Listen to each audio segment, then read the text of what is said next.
what's up? Now, here's how I would actually book the Fiend, you know, versus Seth Rollins and everything from Hell in a Cell.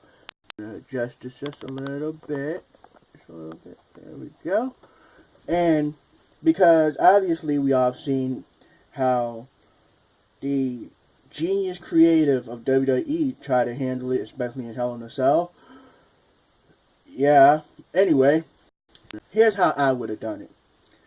Now, obviously the entrance happened, and then all of a sudden, right before Bray makes his entrance, you just all of a sudden hear the Firefly Funhouse, and it's Ramblin' Rabbit warning, hurry up, get out before the red light turns on, run or something, and then you start seeing the red light flicker a little bit, and then it just boom, and then it goes to black, and that's when all of a sudden you hear, ooh, that's when Bray Wyatt entrance theme comes in.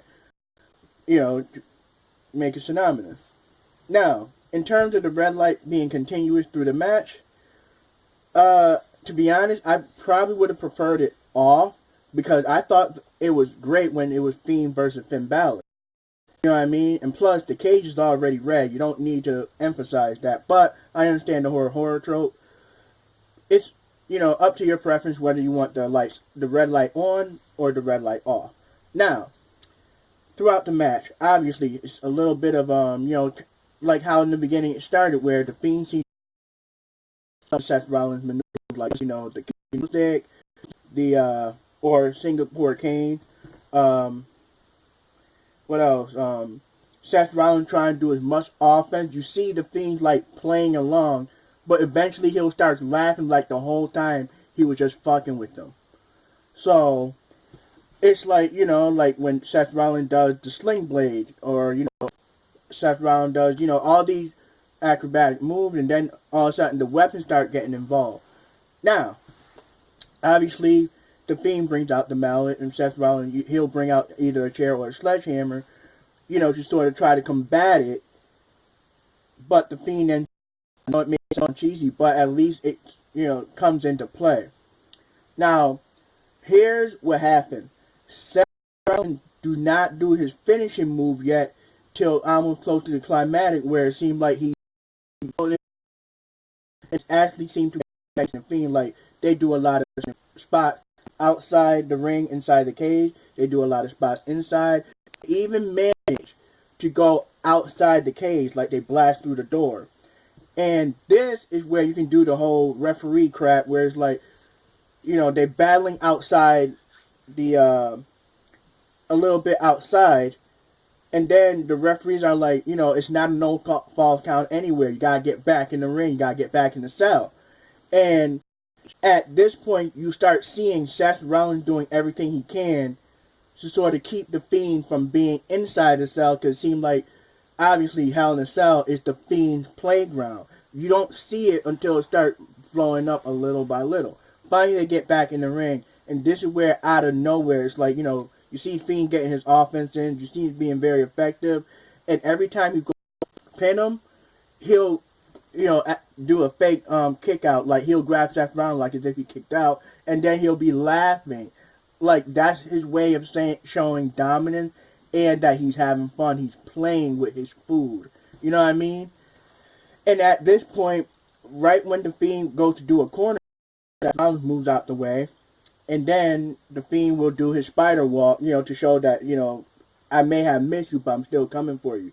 This is where Seth Rollins put in his other offenses attack, sling blade, the super kick, and everything. And finally, he hit his first curb stomp.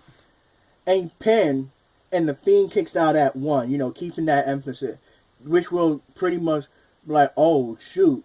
And you will see that look in Seth Rollins' face, and he'll be like, oh, no. I dealt with this with Brock Lesnar. I dealt with this with Braun Strowman. No, not doing it again. Then he hit him with, like, probably, I say, up to 5 more curb stomps. Not consecutively, but in different arrangements, you know what I mean? And then he hit, and each time he hits it, it looks like he's going for the pin, but the Fiend obviously is laughing like he's getting up. So you see that worried look in Seth Rollins' face. So finally he does the pedigree after the fourth curb stomp, and then, the whole ladder chair thing, like, that was already used. Finally, Seth Rollins goes to the top rope. He's about to do his Phoenix Splash. And at this point, right before he lands on him, he lands it, but you immediately see the Fiend do the mandible claw right there as he landed. He just got him. And then he rolls over and, does that crazy stuff a bit. And, he holds it in, and obviously the ref counts to 3, but he won't let go. And that's when you can do the whole fake blood thing. They probably didn't want to do it inside the ring, or you can do it outside, whatever. But you can still manifest that. Matter of fact, the Fiend win, but even though the referee, is giving him the title, the Fiend looks at the belt, but he looks at Seth Rollins. And the whole time he's holding the belt, but he's staring at Seth Rollins. And then he looks at the belt again, and he just drops it, and then goes after Seth Rollins. And then you can do that blood spot where they was raising up the cage. You do it, Sister Abigail, you can continue on like he's a monster. And then he does the mandible claw, and Seth Rollins can spit out blood. But the bottom line is the Fiend is the new Universal title holder. He's the new champion. Monday Night Raw happened.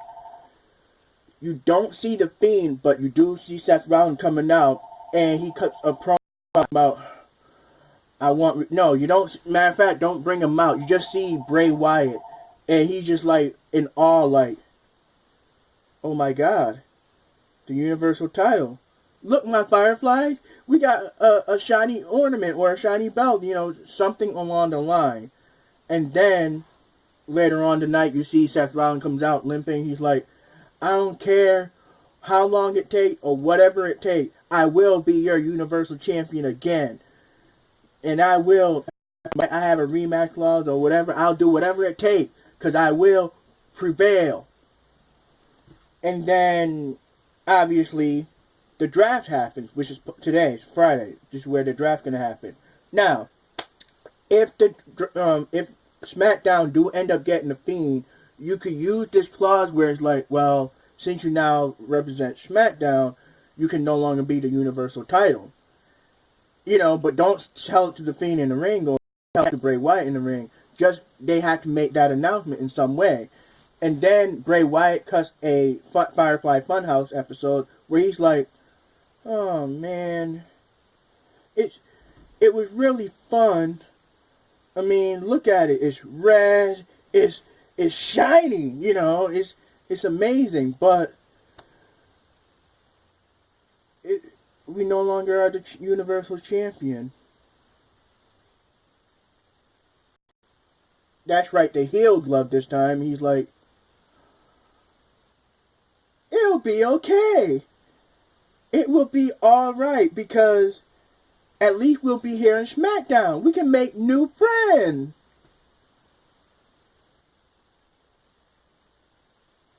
The Fiend is not happy, but the Fiend is excited. We get to make new friends. Let me in. And there you go. You can, and then whatever happened to your Universal title, if you get keep Seth Rollins on Raw, you could culminate where Seth Rollins get the title back, or form a little tournament where Seth Rollins wins it back. Either way, this could have easily remedied the situation that you put yourself into. But that's how I would have booked the whole match. Have the Fiend win, then do that attack crap, where it's like I said, he's holding the title, but he's looking at Seth Rollins as the cage is raising up. And you can see that he's more interested in hurting Seth Rollins than the title. That's why he just drop it and go straight to Seth Rollins. It makes sense that way. Keep that aura, that sort of horror trope. Like they can get distracted for a little bit, but their main core is still in their view. It's still in their sight. Firefly Funhouse Bray will be appreciative of the championship, but the Fiend will show that he don't care. That's how it could have happened. And then, of course, like I said, the draft happened, and Fiend ends up getting picked. They could be like, well, now that you're here on SmackDown, you're going to have to relinquish the Universal title because that title is stapled to Raw. Problem fucking solved. So, what do you guys think? You agree, or is there any way you would have probably booked it? But that's how I would have handled it. Alright then. Later.